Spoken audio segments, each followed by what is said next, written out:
Okey, yang dimaksud dengan taat batin adalah segala sifat kepujian. Segala sifat kepujian seperti ikhlas, merendahkan diri dan nasihat dan zuhud dan sabar dan al-hilm. Al-hilm penyantun dan tawakal. Itu yang taat zahir. Jadi semua sifat kepujian yang ada di dalam hati kita itu maksudnya taat batin, ya. Kalau taat zahir semua yang kita lakukan yang patuh kepada Allah, dan taat batin adalah menghiasi jiwa kita atau hati kita dengan sifat-sifat terpuji, ya, dan barang sebagainya. Dan yang dimaksud dengan maksiat zahir itu ialah seperti zina, mencuri dan minum arak serta membunuh orang, dan memalukan orang, memaki orang, mengumpat orang dan barang sebagainya. Jadi semua kerja-kerja yang jahat itu disebut dengan maksiat zahir, ya. Semua kerja yang jahat disebut dengan maksiat zahir. Sedangkan yang dimaksud dengan maksiat batin ialah segala sifat kecelaan, sifat yang mengaibkan yang ada di dalam hati kita, seperti riya. Nah, seperti riya. Kalau umpamanya kita taat zahir tapi batin kita maksiat, anda ada guna amalan kita. Jadi seperti riya, kata dia, ujub, iaitu berbangga diri, kemudian takabur, sombong, dan hasad dan kasih kepada dunia, terlalu cintakan dunia sampai tak pedulikan akhirat. Terlalu cintakan dunia, tak pedulikan akhirat dan barang sebagainya, seperti yang akan hamba sebutkan dalam kitab ini, insya-Allah. Jadi itu kita kembali sedikit, ya, untuk kita tahu yang dimaksud dengan maksiat batin itu adalah sifat-sifat yang tercela ataupun mazmumah yang ada di dalam hati kita. Jadi jangan hendaknya badan kita taat zahir tapi batin kita tercela atau kita buat maksiat secara batin. Jadi hindarilah, ya, sifat-sifat tercela dalam diri supaya ketaatan zahir kita akan ada nilai di sisi Allah SWT. Okey, sekarang kita masuk kepada tajuk yang baru, iaitu bab yang pertama. Bab yang pertama menyatakan akidah Ahlus Sunnah wal Jamaah. Akidah Ahlus Sunnah wal Jamaah maknanya ini adalah akidah Islamiyah lah yang kita belajar tu. Akidah Islamiyah. Apa Ahlus Sunnah wal Jamaah, apa akidah dia atau kepercayaan dia. Dan wajib atas orang yang akil baligh itu bahawa mengetahui dia bahasanya Allah itu adalah, wajib bagi kita yang berakal dan baligh dan berakal. Baligh saja tak cukup, mesti ada akal. Orang baligh kalau gila tak wajib bagi dia. Ya. Kalau orang tu berakal sedangkan dia masih belum baligh, maka tak wajib bagi dia. Jadi wajibnya bagi orang yang baligh dan berakal, itu persyaratannya, ya, baligh dan berakal. Apa yang wajib? Iaitu dia mengetahui dan meyakini Allah itu adalah wahid. Wahid maknanya esa ataupun satu. Tapi lebih baik kita sebut dengan esa. Kalau satu ada, kata-kata selepas satu ada dua, ya. Tapi kalau esa tak ada dua dia, lebih baik kita sebut dengan esa, ya. Jadi untuk mempercayai ataupun mengetahui bahawa Allah itu wahid, la syarikalah, tidak ada syirik baginya, tak ada sekutu baginya. Tak ada bersekutu dalam segi apa sahaja, ya, baik dari segi zatnya, dari segi sifatnya, dari segi sifat yang wajib, sifat yang harus. Tak ada sekutu bagi Allah, ya. Dia kata yang harus bagi Allah itu mencipta alam, maka dia tak ada sekutu dalam mencipta alam tu. Dia sendiri semua. Dia sendiri yang mentadbir. Jadi la syarikalah. Jadi yang wajib kita ketahui Allah itu wahid, la syarikalah. Dia adalah esa, tidak ada sekutu baginya dalam apa saja. Dalam sifat pun tak ada sekutunya. Yang kedua, fardun la naziralah. Dia tunggal. Dia tunggal, tak ada banding. Tak ada banding baginya. Tak ada yang boleh menandingi, membandingi dia, tak ada. Tadi tidak ada syirik, tidak ada sekutu. Sekarang tidak ada yang boleh menandingi dia. Dia adalah tunggal. Kalau dia ada adik-beradik, adalah penanding dia. Kita kalau tunggal, tidak ada penanding kita dari segi adik-beradik. Kita aja satu. Jadi Allah itu adalah fardun. Fardun maknanya tunggal. Tunggal, la naziralah. Tak ada bandingan baginya. Tak ada banding, tak ada pembanding. Tak ada seperti itu, tak ada ya. Kemudian Allah itu azali, la bidayatalah. Azali maknanya ada sejak dari dahulu. Sejak dari awal-awal memang sudah ada. Tak ada bidayah, tak ada mula, tak bermula daripada tidak ada kepada ada. Jadi kalau kita katakan bila adanya Allah, azali, ya? Azali. Maknanya tak ada permulaannya tu. Dia memang sudah azali, telah ada sejak dari awal. Kalau kita ada permulaan kita. Bila ketika kita lahir, itulah permulaan kita, ya? Baru ada kita wujud di dunia. Itu maka kadang-kadang kita peringati hari lahir kita. Peringati hari lahir kita, bukan hari jadi kita. Kalau hari jadi kita nak tahu bila jadi tu. Jadi tu maknanya bila bercantum benih lelaki dengan benih perempuan. Kita nak tahu bila bercantumnya tu. Yang jelas kita yang nampak di kita adalah hari lahir. Jadi jangan kita ucap selamat hari jadi. Kalau hari jadi tak tahu bila jadinya. Jadi hari lahir. Hari lahir maknanya kita wujud di muka bumi ini, di dunia. Dalam perut tu kita tak tahu. Okey, jadi Allah tu adalah azali. Tak ada hari lahirnya tu, tak ada ya.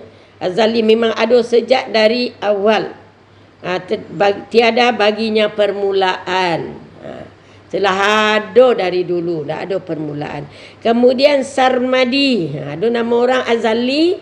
Azali maknanya dah ada sejak dari dulu. Tak boleh ya nama kita azali. Makanya kita, kalau Ghazali itu lainlah. Kalau azali, azali tak boleh. Kerana kita bukan ada sejak dari awal. Kita ada permulaan. Jadi sifat Allah tu yang dia azali tu. Kemudian sarmadi. Ada lagi nama-nama orang sarmadi. Sarmadi maknanya kekal. Tiada baginya kesudahan. Kekal tiada baginya kesudahan. Nanti baru masuk dalam sifat-sifat Allah. Ini kita kenal juga, boleh macam wahid tu boleh juga wujudnya, macam tu ya. Kemudian sarmadiyun la nihayalah. La tu maknanya tidak. Tidak. Jadi sarmadiyun tidak, dia adalah kekal, la nihayahlah, tidak ada akhirnya. Sama dengan baqa. Ini macam sifat apa ni? Sifat salbiyah ni. Semua ni. Wahid la syarikalah. Makna daripada Esa tu tidak ada syirik. Makna dari tunggal tu tidak ada bandingan. Makna daripada azali tidak ada bidayah. Itulah yang dinamakan dengan sifat salbiyah tu yang kita belajar sebelum ni. Okey. Sarmadi la nihayahlah. La nihayatalah. Artinya dia kekal. Baqa, dia kekal atau baqa. La nihayalah. Kata-kata la di awalnya tu. Ya. La atau laisa. Okey, kemudian kekal tiada baginya kesudahan. Jadi tidak ada bila. Sampai bila? Selama-lamanya. Abadan abidin. Lama-lama. Selama-lamanya. Tak ada pengakhirnya. Kemudian munazzahah musyabahatil makhluk. Maha suci, munazzahah, suci. Kalau tanzih, pensucian. Kalau munazzahah, suci. Ya. Suci daripada musyabahah, penyerupaan dengan makhluk.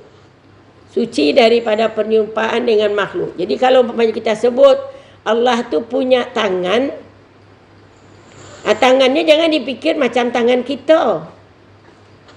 Ya. Suci daripada penyerupaan makhluk. Jadi tak ada penyerupaan bagi tangan Allah tu. Kita fahami je Allah punya tangan. Tetapi jangan bayangkan macam tangan kita. Jadi dia munazzah, dia suci daripada yang menyerupai dengan makhluk. Jadi dalam Al-Quran tu ada ayat-ayat tasbih tu ada ya. Ayat tasbih maknanya musyabbahah, ayat yang macam menyerupai tapi kita tidak boleh fahami ataupun ingat macam kita mengingat makhluk. Ya. Okey, kemudian munazzaha an musyabahatil makhluk. Artinya suci dia daripada menyerupai atau bersamaan dengan segala makhluk yang baharu. Tak suci dia daripada tu. Jangan dibayangkan umpamanya Allah tu menggulung langit dengan tangan kanannya, umpamanya. Jangan dibayangkan kita macam gulung tikar. Jangan macam tangan kita. Jadi ikut Allah je yang tahu, tak payah kita bayangkan. Okey, kemudian laisa kamitslihi syai'un wa huwas samiul basir. Tiada seperti, contohnya laisa kamitslihi, tiada macam dia, tiada sesuatu pun yang seumpama dengan Allah. Laisa kamitslihi syai'un, tiada sepertinya sesuatu pun. Jadi dia tidak sama dengan yang baharu. Dia tidak sama. Jadi laisa, la maknanya tidak. Jadi inilah sifat salbiah ya. Jadi laisa kamitslihi syai'un, tiada seperti contohnya sesuatu pun, wa huwas samiul basir. Ini mesti kita ketahui, dan dia adalah maha mendengar lagi maha melihat. Allah maha mendengar lagi maha melihat. Maha mendengar, jangan kita bayangkan Allah mendengar dengan telinga macam kita. Ya? Dengan alat pendengar macam kita, jangan kita bayangkan macam tu. Yang jelas kita ketahui Allah tu maha mendengar. Macam mana cara dengarnya tu Allah je yang tahu. Okey, kemudian Yahweh Samiul Basir. Basir tu dia maha melihat. Melihat dan dengan penuh kepahaman. Ya? Basirnya tu memandang, meneliti, melihat dengan setajam-tajam penglihatan. Jangan macam kita melihat. Kita macam melihat kadang-kadang macam kita lihat macam mata ikan masin mata kita ni. Nampak tapi tak masuk ke otak kita. Itu mata ikan masin lah tu. Ya? Ikan masin matanya terbuka tapi tak ada, tak melihat. Tapi kalau Allah dia basir. Memandang dengan penuh pengertian, dengan setajam-tajamnya, halus-halus pandangannya. Kemudian laisa bijismin musawwir. Tiadalah Allah itu berjisim. Tak ada jisim. Kalau kita ada jisim. Jisim tu maknanya tubuh badan. Allah tak ada jisim dia. Kemudian tak ada pula yang penyerupaan. Tak ada yang berupa. Jangan macam mana Allah, macam mana tubuh Allah. Jangan dipikirkan. Ya. Yang jelas yakini bahawa Allah itu ada. Tapi tak ada jisim dan tidak ada musawwir, tak ada bentuk muka. Jangan dibayangkan. Kalau orang yang agama lain tu dibayangkannya Tuhannya dibuatnya gambar macam-macam. Ada yang matanya sipit, ada yang matanya besar kan. Lain-lain. Tapi kalau kita jangan bayangkan demikian. Tak ada laisa kamitslihi syai'un, tidak ada serupa baginya sesuatu pun. Jadi laisa bijismin, tidak ada dia jisim, dan tidak ada pula musawwir. Tak ada jisim. Sehalus atom kah, sebesar gajah kah, tidak ada jisim dia. Okey, maksudnya Allah Ta'ala itu tidak berjisim dan tidak berupa. Laisa, tiada Allah itu berjisim dan tidak pula berupa. Okey. Ta'alallahu anil intiqalat wal harakat wal hulul wal aktar wal jihad. Ta'ala maha suci. Maha suci, maha tinggi. Subhanahu wa ta'ala. Maha suci lagi maha tinggi. Ini maknanya ta'ala Allah maha tinggi dan maha suci dia daripada intiqalat, berpindah-pindah dan bergerak. Tak ada berpindah. Jadi Allah tu ada di mana-mana. Dia tak pindah-pindah. Ada dalam hati kita, ada di mana-mana. Ini ada percakapan antara orang Muslim dengan orang Buddha, tak salah. Jadi dia cakap, Tuhan kamu ni macam mana? Kata dia kan, tak nampak kamu baca, kamu solat, kamu tak nampak Tuhan kamu. Apa yang kamu sembah tu? Yang kami ada ni yang kami sembah. Kemudian apa jawab daripada yang Islam? Dia cakap, kalau Tuhan kamu letak di mana? Kalau kamu letak di kebun, kamu balik rumah Tuhan kamu tinggalkan. Kamu tinggalkan Tuhan kamu. Tak ada kamu bawa ikut serta Tuhan kamu tu. Tinggal di kebun, tinggal depan rumah, tinggal di tokong. Kamu ke rumah, kamu balik tak ada bawa Tuhan kamu. Tetapi Tuhan kami ini ada di mana-mana. Jadi kami sembah di mana pun, kami akan berjumpa dengan Tuhan kami. Kalau kamu tidak, kalau kamu pergi kebun atau kamu pergi ke taman, barulah jumpa dengan Tuhan kamu. Kalau kamu pergi tokong, baru kamu jumpa dengan Tuhan kamu. Tetapi orang Islam Tuhannya ada di mana-mana. Jadi tidak ada berpindah-pindah tu. Ya, bukan Tuhan kita bukan di Kaabah. Bukan di Kaabah, bukan di masjid, di mana-mana ada Tuhan, karena dia sunyi daripada intiqalat.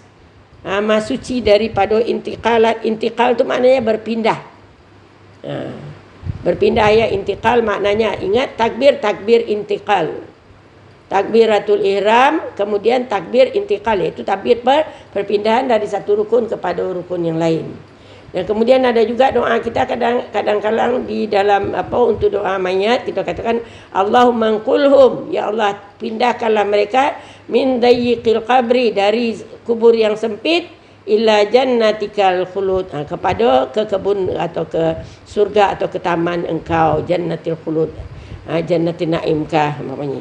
Jadi ada naqala tu berpindah, kalau intiqal perpindahan. Jadi Allah tu ta'ala anil intiqalat, iaitu sunyi daripada perpindahan, ya. Sunyi daripada berpindah-pindah. Kemudian wal harakat, dan juga bergerak. Ingat, itu adalah sifat manusia, sifat makhluk yang berpindah bergerak tu sifat makhluk. Allah tidak ada sifat makhluk bagi Allah. Jadi pergerakan itu hanya untuk makhluk, ya. Bagi Allah tidak bergerak, ya. Tak ada harakat. Kemudian wal hulul, artinya mengambil, bergerak dan berpindah dan bergerak dan mengambil tempat. Hulul, ada ambil tempat. Di mana dia? Dia bertempat di aras, apa tu? Mengambil tempat. Tak ada dia mengambil tempat tu. Kalau kita ambil tempat, mana kita duduk, tak boleh benda lain ada di sana. Tempat kita, umpamanya kita mengambil, andai kata kita masuk dalam air dah penuh, bila kita masuk ke dalam air tu akan melimpah keluar sebanyak badan kita yang ada masuk di dalam tu. Jadi itu kita mengambil tempat. Tapi Allah tidak ada mengambil tempat. Karena mengambil tempat itu adalah sifat makhluk, ya, sifat alam. Ya, sifat alam. Tapi kalau Allah tidak bersifat dengan sifat alam yang dijadikan oleh Allah. Jadi tidak ada hulul mengambil tempat, wal aktar, tempat yang tertentu pada sesuatu benua. Ya, di mana dia? Tak ada. Di benua Asia, di benua Amerika, di mana-mana saja Allah itu ada, ya. Di mana saja, hatta di dalam laut, di langit, di bumi, Allah ada. Jadi ya Allah tidak berpindah, karena berpindah mengambil tempat itu adalah sifat daripada alam. Jadi yakini saja itu, ya. Jangan kita fikirkan kalau tidak pindah macam mana. Di mana? Kenapa kata semua ada, di mana ada dia? Jangan kita fikirkan, yang jelas kita yakini sahaja. Okey, kemudian pada tidak bertempat yang tertentu pada sesuatu benua dan berpihak dengan pihak yang tertentu. Tak ada jihad, tak ada di timurkah, di baratkah, di utarakah, selatankah, di ataskah, di bawahkah, itu tak ada, ya. Karena itu adalah sifat bagi makhluk Allah, bukan sifat bagi Allah. Jadi Allah sunyi daripada perkara yang itu. Jadi kita yakini saja, ya. Jangan kita pikirkan mengenai macam mana tu, jangan fikir tentang Allah, ya. Jangan fikir tentang Allah, fikir tentang yang dijadikan oleh Allah hingga kita boleh menjadi manusia bersyukur. Itu je yang penting. Ya. Jangan fikirkan macam mana Allah tu dari sini dia sibuk, memang sibuk sangat mengurus segala-galanya, menentukan segala-galanya. Tapi jangan fikirlah memang itulah kerja Allah. Maka kalau kita fikirkan, kita mungkin akan menjadi tuhliku, kamu akan menjadi celaka, mungkin jadi gila gitu kalau kita fikirkan. Okey, kemudian la yahwihi makanun, tiada meliputi akan Allah itu oleh tempat. Hampir sama dengan yang sebelumnya tu. Dia tidak ada mengambil tempat. Ada tempat. Jadi yang dikatakan aras tu adalah untuk meninggikan. Aras tu kita jangan bayangkan aras tu kemudian bayangkan kerajaan Allah macam kerajaan singgasana Allah, macam singgasana yang ada dalam kerajaan. Jangan bayangkan macam tu. Yang jelas ketahui Allah tu maha tinggi, maha suci daripada segala yang kita bayangkan, ya. Karena yang kita bayangkan hanya yang nampak di mata kita, ya. Yang nampak di mata kita, tidak ada mampu kita nak bayangkan. Karena pengetahuan kita sangat sikit, sangat cetek, tidak dapat untuk memikirkan Allah tu. Kemudian la yahwihi makan, dia tidak meliputi akan tempat. Dan kemudian la wala yahwihi zaman, la yusihi zaman, tidak ada dia menentukan Allah itu oleh zaman. Jadi siang kah malam kah sama je bagi Allah. Bagi kita yang ada beza tu, ya? Bagi kita yang ada beza. Kita solat tahajud malam-malam, ya, tapi bagi Allah bukannya malam, sama je bagi Allah siang dan malam. Jadi tidak ada zaman, tidak ada masa tu bagi Allah, ya. Masa dulu, masa sekarang tak ada. Bagi kita je yang dulu tu sekian tahun yang lalu kita dilahirkan, tak lama lagi kita pun dah meninggal. Bagi kita je yang ada masa. Bagi Allah tidak ada masa, sama sahaja. Kemudian bagi Allah juga dia tidak ada beza, kita sembunyikankah ataupun kita nyatakan. Kita bercakap kuatkah ataupun kita bercakap secara sir. Allah tahu juga semua, Allah dengar juga semua, ya. Jadi la yusihi zaman, tidak ada dia ditentukan oleh Allah itu masa atau zaman. Jadi tidak ada expirednya, ya. Kalau Rasul ada expired dia. Ada masa dah meninggal Rasul tu, tidak ada lagi Rasulnya. Tak ada lagi Nabi Musa, Nabi Isa, bahkan Nabi Muhammad, Rasulnya tidak ada lagi, tetapi pengajarannya yang ada. Okey. Kemudian yang di sini kana qabla an khalaqaz zaman wal makan wa huwal ana alama alaihi kan. Ini apa dia? Undang-undang dia. Kana adalah Allah itu qabla, sebelum an khalaqaz zaman, sebelum adanya zaman. Dia tidak meliputi zaman, dia tidak meliputi tempat, kerana dia sudah ada sebelum ada zaman. Dia sudah ada sebelum ada masa. Dia sudah ada sebelum ada tempat. Jadi dia tidak memerlukan tempat, ya. Jadi kana qabla an khalaqaz zaman, ada Allah tu telah ada sebelum bahawa ia ciptakan masa dan ia ciptakan tempat. Kemudian wahuwal an, dan dia sekarang, dan adalah Allah tu sekarang alama alaihi kan, atas sekarang atasnya itu ia sedia ada, tidak berubah-ubah daripada sedianya. Jadi alama alaihi kan maknanya tidak berubah-ubah, macam itulah dia. Sejak daripada ada Allah sampai bila-bila, macam itulah Allah. Jadi tidak ada perubahan, tidak ada tua, tidak ada muda bagi Allah, ya. Tidak ada dahulu, tidak ada sekarang. Tu makanya kalau kita buat segala sesuatu yang kita dah lupa, bagi Allah tak lupa, kerana dia Allah tu dia tak ada masuk bagi dia, ya. Tak ada masuk, nampak je semua tu jelas je bagi Allah. Tapi kalau kita tak, yang semalam pun kita dah tak ingat lagi. Jadi masuk kita ada masuk, dan kemudian jadi Allah itu dahulu daripada dia ciptakan masa dan dia ciptakan tempat. Dan adalah dia sekarang macam itulah, tidak berubah, tak berubah-ubah daripada sedianya. Adapun setengah daripada segala sifat yang wajib bagi hak Allah itu, maka iaitu 20 sifat. Tadi itu keadaan Allah tadi itu, sifat-sifat juga yang mesti kita percayai. Sekarang sifat-sifat khas yang wajib kita percayai. Ada 20 sifat. Sebenarnya sifat Allah tu banyak, tetapi yang wajib dipercayai adalah 20. Jadi kemungkinan isi daripada sifat 20 tu telah termasuk di dalam yang harus kita pelajari tadi. Iaitu yang keadaan Allah yang wajib kita ketahui tadi itu wahid la syarikalah. Kemudian fardun la naziralah, azali, kemudian sarmadi, munazzaha, laisa kamitslihi syai'un, laisa bijismi. Semuanya itu mungkin nanti dia akan dimasuki oleh sifat yang 20 tu, ya. Akan masuk dalam sifat 20. Okey, adapun setengah daripada sifat-sifat yang wajib bagi hak Allah itu, maka iaitu ada 20 sifat yang wajib bagi Allah. 20 sifat. Sebenarnya sifat Allah banyak, tapi yang wajib kita ketahui sifat wajib Allah 20. Apa dia? Pertama adalah wujud. Dia wujud, dia ada. Dia ada.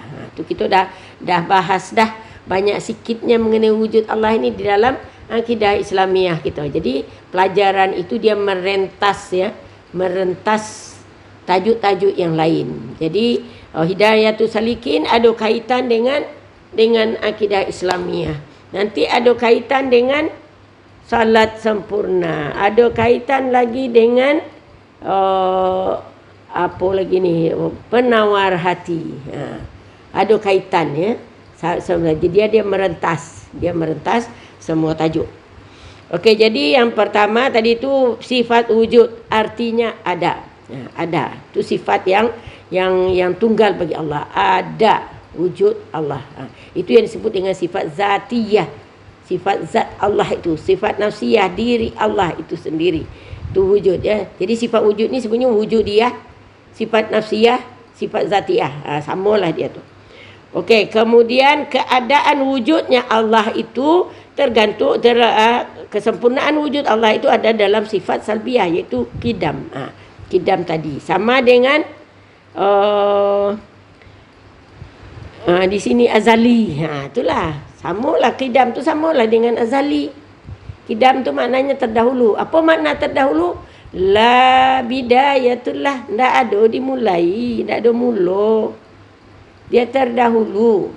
Jadi kalau kata-kata tidak mulanya tu namanya sifat salbiyah. Jadi dia sifatnya tu sendiri menafikan akan yang lain. Jadi maksud dengan azali tu, maksud yang qidam tu adalah tidak ada permulaan. Itu dia, ya. Kemudian sifat yang ketiga, ini urutan ni untuk kita mudah ingat je. Tapi sebenarnya sifat tu satu, ya, tak ada, ya. Tak ada ini sifat nombor 2, di sini nombor 3, tak ada. Itu cuma hanya untuk memudahkan kita mengingat, ya. Kemudian baqa. Baqa tu maknanya kekal. Kekal tu apa makna kekal? Tidak lenyap. Jadi itu sifat salbiyah. Jadi kalau yang maknanya bermakna tidak, itu maknanya sifat salbiyah. Jadi tidak lenyap, baqa. Sudah kita pelajari itu. Kemudian mukhalafatuhu lil hawadis.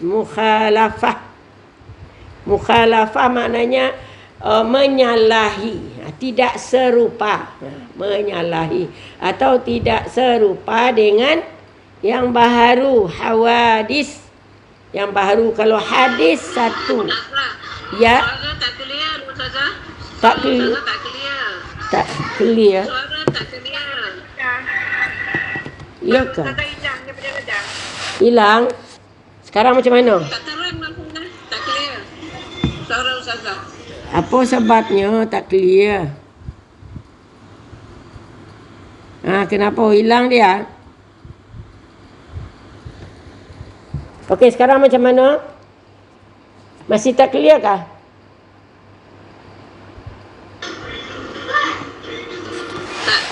Tak terang Ustazah. Okey. Assalamualaikum warahmatullahi.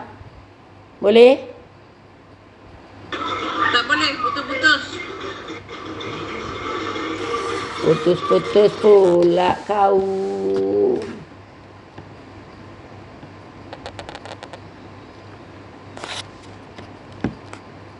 Okey, Assalamualaikum warahmatullahi.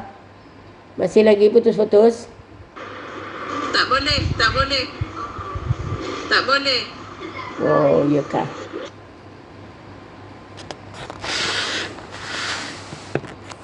Okey, Assalamualaikum warahmatullahi. Tak boleh juga? Tak boleh, tak boleh. Tak boleh Ustazah, masih bertemu, tak terang langsung. Apa masalah dia ni? Tak clear, tak clear. Tadi tu okey je kan? Kedua Ustazah cakap balik. Assalamualaikum warahmatullahi. Assalamualaikum warahmatullahi. Ha? Boleh, boleh. Boleh? Boleh Ustazah, boleh, boleh. Boleh. Okey, kita teruskan. Okey, Alhamdulillah. Alhamdulillah. Yalah kadang-kadang tak tahulah pengaruh apa. Okey, kita teruskan, iaitu baqa maknanya kekal. Arti kekal adalah tidak lenyap. Tidak lenyap. Okey, yang keempat, mukhalafatuhu lil hawadis. Mukhalafah menyalahi. Menyalahi maknanya tidak serupa. Masita tolong tutup mic. Masita. Sorry. Jadi tidak menyerupai dengan hawadis. Hawadis tu semua yang baru. Dia jamak daripada hadis. Hadis tu maknanya yang baru, satu. Kalau hawadis jamaknya untuk banyak. Jadi menyalahi bagi semua yang baru. Kemudian yang kelima, qiyamuhu ta'ala binafsih. Qiyamuhu maknanya berdirinya Allah Ta'ala itu dengan sendirinya. Jadi maknanya di sini tidak memerlukan atau tidak berhajat kepada pertolongan. Jadi qiyamuhu binafsi, tidak berhajat kepada pertolongan. Nanti semua itu akan kita pelajari secara huraiannya di dalam kitab Aqidah Islamiyah, ya. Jadi qiyamuhu, berdiri dia dengan sendirinya. Allah Ta'ala berdiri dengan sendirinya. Apa saja yang dia buat, apa saja yang dia lakukan, dia tak perlukan pertolongan. Jadi tidak memerlukan pertolongan. Tetapi kadang-kadang kita dengar, macam kita dengar di dalam ayat, wa yansurunallaha wa rasulah. Pamannya ayat bagi untuk orang muhajirin, mereka menolong Allah dan rasulnya. Apakah Allah perlu pertolongan? Allah tidak memerlukan pertolongan, ya. Jadi maknanya di sini orang-orang muhajirin, dia berpindah daripada Makkah ke Madinah adalah dengan ikhlas kerana nak mencari reda daripada Allah dan mencari kelebihan-kelebihan daripada Allah. Kemudian wa yansurunallaha wa rasulah di dalam ayat dalam surah Al-Hashr. Dan mereka menolong Allah dan rasulnya. Jadi sebenarnya Allah tu tidak perlukan pertolongan daripada hambanya. Karena bagi Allah kun fayakun. Kalau Allah nak menangkan, menanglah. Kalau Allah nak kalahkan, kalahlah. Kalau Allah nak matikan, matilah. Allah sendiri tidak memerlukan. Tetapi kenapa Allah katakan wa yansurunallaha wa rasulah? Mereka menolong Allah dan rasulnya. Ini adalah kalimah penghargaan kepada orang-orang muhajirin. Jadi Allah tu qiyamuhu binafsi. Dia berdiri dengan sendirinya, maknanya dia tak perlukan pertolongan.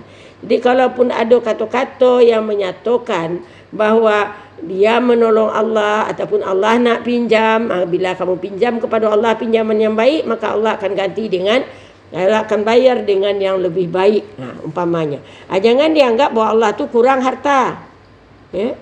Tapi itu ada penghargaan kepada orang-orang yang mau berkorban, orang yang mau berinfak.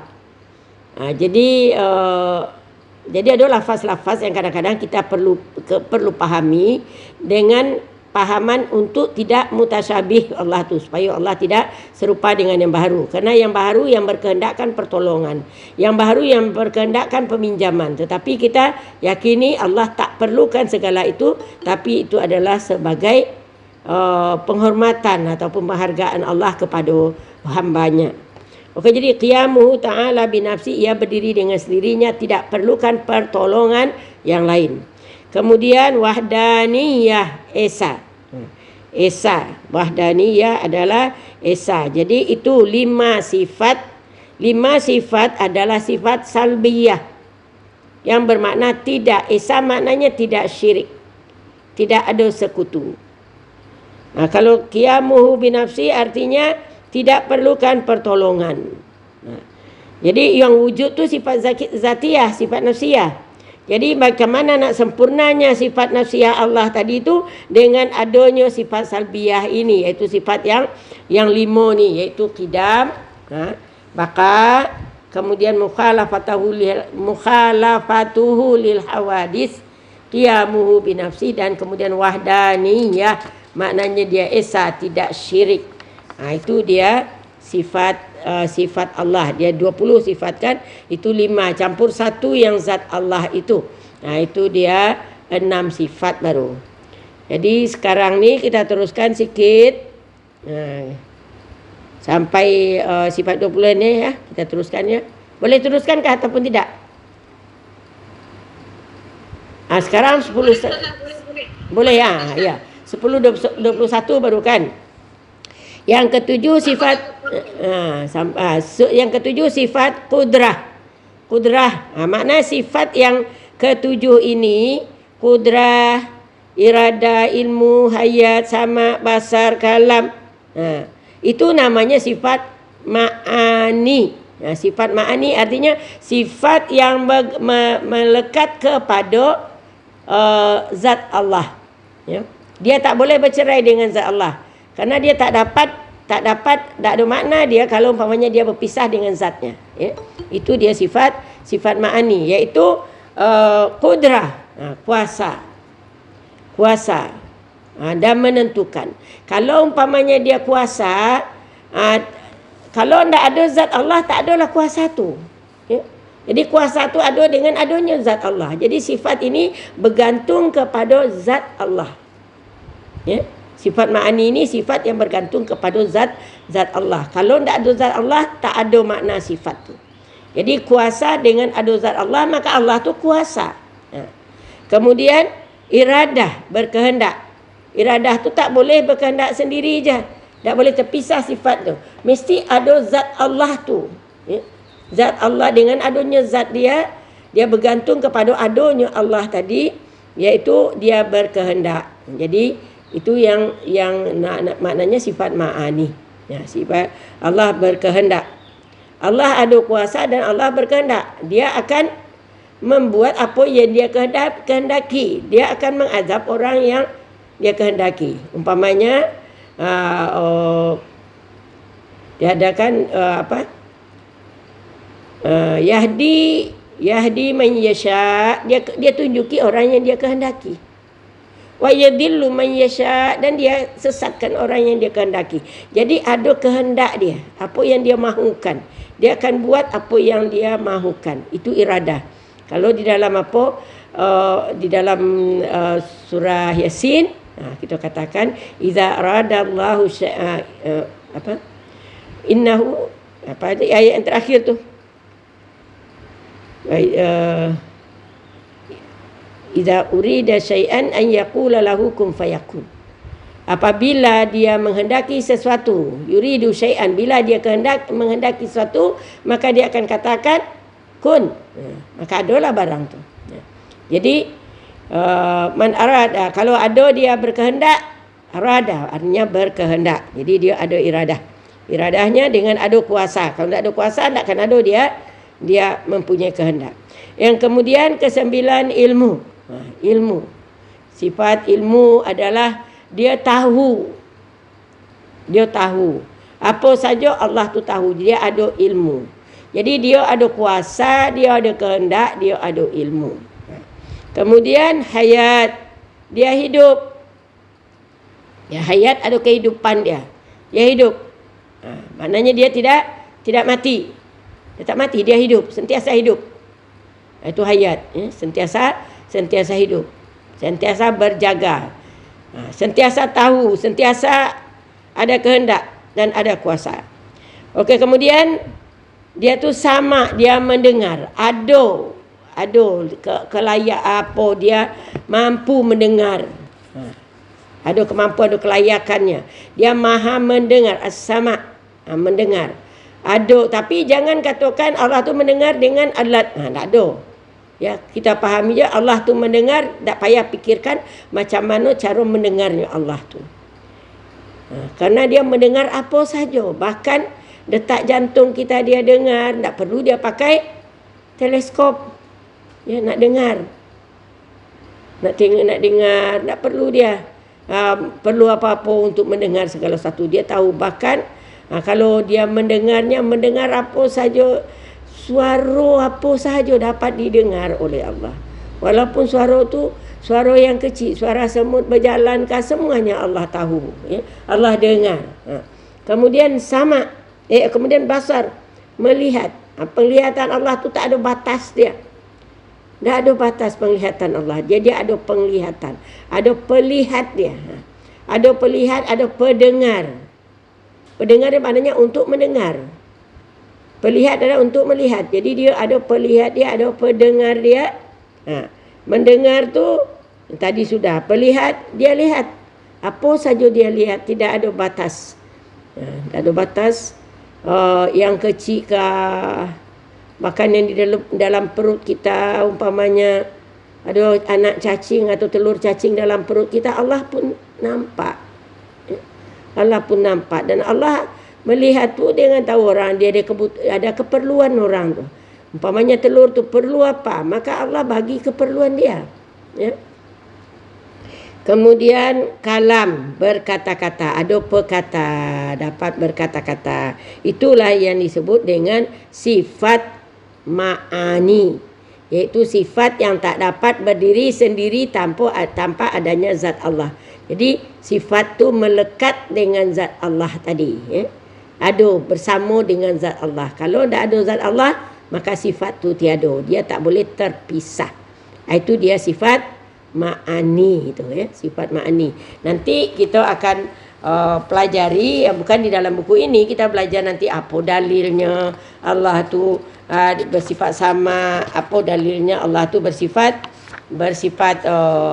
basar. Itu nanti kita pelajari dalam tajuk akidah. Tapi ini dia akan bagi secara ringkas, ya, kewajipan mengetahui secara ringkas bagi orang yang berakal dan balik lagi berakal. Tidak mempelajarinya dengan secara huraian, ya. Kalau yang secara huraian tu dalam tajuknya sendiri. Ini dalam kitab Hidayatus Salikinnya dia bagi secara ringkas saja. Okey, kemudian sifat yang 7 sifat ma'ani tadi. 7 sifat ma'ani tadi iaitu sifat kudrah, irada, ilmu, hayat, sama, basar, kalam. Maka dia akan menerbitkan, ya, macam sifat terbitan. Sifat terbitan lah ni. Dia akan menerbitkan sifat maknawiyah yang 7. Macam sifat terbitan lah tu. Kata terbitan. Kalau hidup, kata terbitannya akan menjadi yang hidup. Umpamalah yang hidup. Kalau bercakap, yang bercakap. Jadi yangnya tu, itulah sifat maknawiyah. Okey. Jadi kita teruskan dengan sifat maknawiyah yang 7, iaitu kalau sifatnya kudrah tadi, ada kuasa tadi, maka dia qadiran. Dia yang menentukan. Dia yang menguasai. Kemudian kita tahu innallaha ala kulli syai'in qadir. Sesungguhnya Allah atas segala sesuatu tu menentukan. Itu qadir. Qadir tu sama dengan qadiran. Okey, qadiran isim fa'ilnya, qadirnya sifat musabbah, apa dia? Isim tafdil kah? Okey, jadi qadiran terbit daripada kudrah, ya. Dengan ada kudrah, dengan ada kuasa, jadi dia yang berkuasa, yang berkuasa, yang menentukan. Kemudian jadi kaunuhu ta'ala, keadaannya Allah Ta'ala itu adalah yang menguasai ataupun yang kuasa ataupun yang menentukan. Kemudian terbitan daripada iradah, ia adalah kaunuhu ta'ala muridan. Adalah Allah Ta'ala itu berkehendak, itu muridan. Jadi kalau idza aradallahu syai'an an yaqula lahu kun fayakun. Kalau Allah menghendaki sesuatu, maka jadilah dia katakan kun fayakun. Jadi muridan dia berkuasa, dia menentukan. Bukan berkehendak ya, muridan dia berkehendak, terbit daripada kata-kata iradah. Dah macam itu dah iradah Allah. Iradah Allah sekarang, iradah Allah, ada kemahuan Allah ataupun kehendak Allah adalah COVID sedang memuncak di semua negara ya. COVID sedang memuncak, itu iradah daripada Allah. Iradah daripada Allah, kehendak daripada Allah. COVID memuncak. Tapi mudah-mudahan selepas kemuncak tu, berapapun tingginya, kemuncak akhirnya akan turun juga ke bawah ya. Mudah-mudahan tak lama lagi mulai turun. Kita berharaplah. Jadi itu iradah Allah. Allah yang berkehendak demikian. Jangan kita salahkan siapa-siapa ya. Jangan kita salahkan siapa-siapa dengan keadaan yang ada sekarang ini. Itu adalah muridan ya, Allah yang menghendaki. Itu adalah iradah Allah. Kemudian sifat ilmu. Nah, sifat ilmu apa dia? Akan menjadi aliman. Aliman itu sifat maknawiyah daripada ilmu. Ilmu dia ada ilmu. Maka dia menjadi alim. Dia maha mengetahui. Jadi alim Allah tu maha mengetahui. Aliman, dia mengetahui. Jadi tidak ada sesuatu pun yang boleh kita sembunyikan daripada Allah. Jadi aliman, sifat terbitan daripada sifat ma'ani ilmu. Ilmu akan menjadi aliman.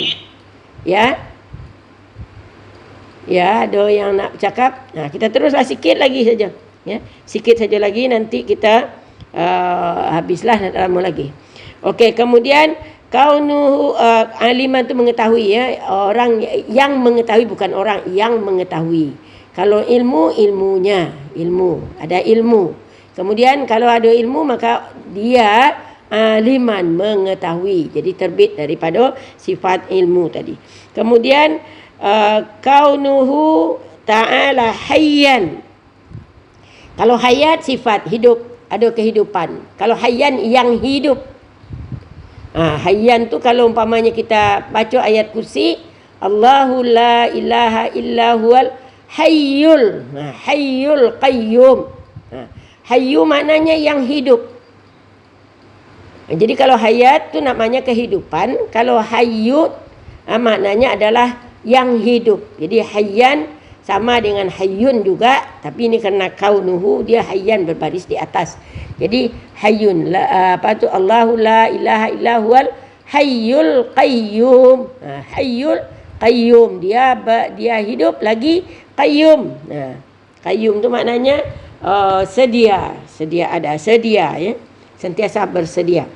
Okey, jadi hayyan hidup, kata terbitan daripada hayat. Kemudian ke-18 itu kaunuhu ta'ala sami'an. Sami'an kalau isim fa'il. Sami'an isim tafdhil. Okey, sami'an yang mendengar. Mendengar. Terbit daripada kata-kata pendengar. Dia ada dengar. Maka jadilah dia sami'an yang mendengar, yang mendengar. Kemudian sifat sifat ma'ani basar, melihat, maka jadilah dia basiran, yang melihat. Sentiasa melihat, basiran, memperhatikannya. Wallahu innallaha ala kulli syai'in basir. Dan Allah di atas segala sesuatu itu memperhatikan, melihat dengan penuh perhatian. Kemudian yang terakhirnya sifat 20-nya adalah kaunuhu ta'ala mutakalliman. Adalah Allah itu bercakap. Dia bercakap, tapi bukan sentiasa bercakap ya. Ini sifatnya lain ni daripada yang 6 yang lainnya tu. Kalau mendengar sentiasa mendengar. Kalau melihat sentiasa melihat. Kalau umpamanya hidup sentiasa hidup. Kalau berkehendak sentiasa berkehendak. Kemudian kuasa sentiasa berkuasa. Tapi kalau mutakalliman bukan selalu. Kalau dia nak bercakap, dia bercakap ya. Nak bercakap, dia bercakap. Mutakalliman, kalamullah. Nak bercakap dengan Nabi Musa, dia bercakap. Nak bercakap dengan Nabi Muhammad, Allah bercakap. Nak ajak, panggil Nabi Muhammad pergi ke Sidratul Muntaha, kemudian bercakap dengan Nabi Muhammad, Kemudian cakap Allah itu, perkataan Allah itu kita dah terima. Kata-kata Allah adalah Al-Quran. Al-Quran adalah kalam daripada Allah. Ya. Apakah sekarang Allah bercakap-cakap? Wallahu a'lam, kita tak tahu. Ya. Kemudian bagaimana Allah bercakap dengan malaikat? Wa idz qala rabbuka lil malaikah, ketika Allah berkata kepada malaikat, sentiasakah berkata-kata? Tidak. Ya, tidak sentiasa berkata-kata. Kalau kita pun umpamanya boleh bercakap, kita nak bercakap je terus, ya. Ada masanya kita diam. Jadi Allah tu mutakalliman, Allah tu juga tidak sentiasa bercakap, tapi dia bercakap, ya. Jadi kata-kata Allah ada tersimpul di dalam Al-Quran, ada dalam hadis kursi. Cerita-cerita Allah ada dalam Al-Quran. Itu makanya kita belajar fahami Al-Quran, kita tahu itu cerita Allah kepada kita, ya. Cerita Allah kepada kita, peristiwa-peristiwa macam Allah, macam kita dengar kaset lah. Dengar kaset tentang kata-kata Allah kepada Nabi Musa, kata-kata Allah kepada Nabi Isa, kata Allah kepada Nabi Adam, kata Allah kepada malaikat. Jadi perlu kita fahami Al-Quran itu supaya kita dapat faham apa dia kalamullah, kata-kata Allah terhadap orang-orang yang dahulu, pada nabi-nabi. Apa cerita Allah mengenai Nabi Ibrahim, apa cerita Allah mengenai Nabi Zakaria, itu Allah yang ceritakan kepada Nabi Muhammad. Jadi itu kalamullah. Jadi Allah tu mutakalliman. Jadi itulah sifat yang 20 kita pelajari secara ringkas di dalam kitab ini, ya. Nanti kita akan masuk kepada sifat Nabi. Sampai di sini dulu. Sekarang dah jam 10.37. Sudah 10.37 dan mudah-mudahan apa yang kita belajar